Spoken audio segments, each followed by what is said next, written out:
జై శ్రీరామ్ జై శ్రీరామ్ జై శ్రీరామ్ जय बोलो भारत माता की जय बोलो भारत माता की హిందూ హిందూ బాయ్ బాయ్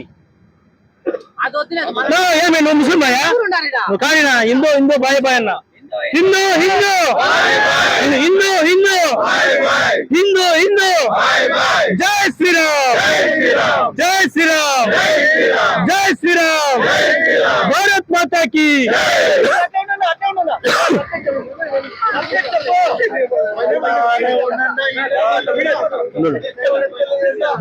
భారత్ మాతాకి జై. ఏదైతే దేశవ్యాప్తంగా ఉన్నటువంటి దేవాలయాలు అన్ని కూడా ప్రభుత్వం ఆధీనంలో ఉన్నాయి. ఏదంటే ధర్మస్థలం కావచ్చు, లేకపోతే శ్రీ అయోధ్య రామాలయం కావచ్చు, ట్రస్ట్ ఆధారంగా ఉన్నాయి. కాబట్టి దేవాలయాల్లో ప్రతి ఒక్క హిందూ భక్తులు కూడా డబ్బులు వేస్తాడు. ఇదంతా కూడా ప్రభుత్వం తీసుకొని ప్రభుత్వానికి కావాల్సినటువంటి ఖజానా నింపుకుంటుంది. కాబట్టి మేమంతా హిందువులంతా కూడా రేపు జరగబోయేటువంటి హైందవ శంకారావంలో డిమాండ్ చేస్తున్నాం. ఈ దేవాలయాలన్నీ కూడా ప్రభుత్వ పెత్తనం నుండి విముక్తి చేయాలి. అదేవిధంగా దేవాలయాల్లో పనిచేసేటువంటి ఉద్యోగస్తులందరూ కూడా అన్యమతస్తులందరినీ కూడా తొలగించాలి. అదేవిధంగా ఏదైతే హిందూ దేవాలయాల భూములు ఉన్నాయో అవంతా కూడా అన్యాగ్రతమైనాయి. ఆ దేవాలయ భూములన్నీ కూడా కాపాడాలి.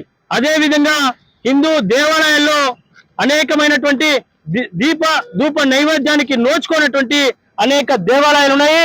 అవుట్లకంతా కూడా ప్రభుత్వమే ధూప నైవేద్యానికి డబ్బులు ఇచ్చి నడిపించాలి. అదేవిధంగా దేవాలయాల్లో అన్ని దేవాలయాల్లో కూడా దేవాలయాల భూముల్లో మనము దుకాణాలు ఏర్పాటు చేసుకుంటాం. ఆ దుకాణాలు ఏర్పాటు చేసి అన్య మతస్థులకి ఇస్తున్నారు.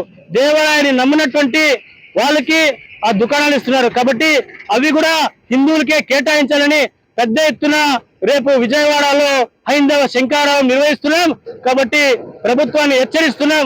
ఈ డిమాండ్లన్నీ కూడా నెరవేర్చాలని మరోసారి తెలియజేసుకుంటూ భారత్ మాతా కీ భారత్ మాతా కీ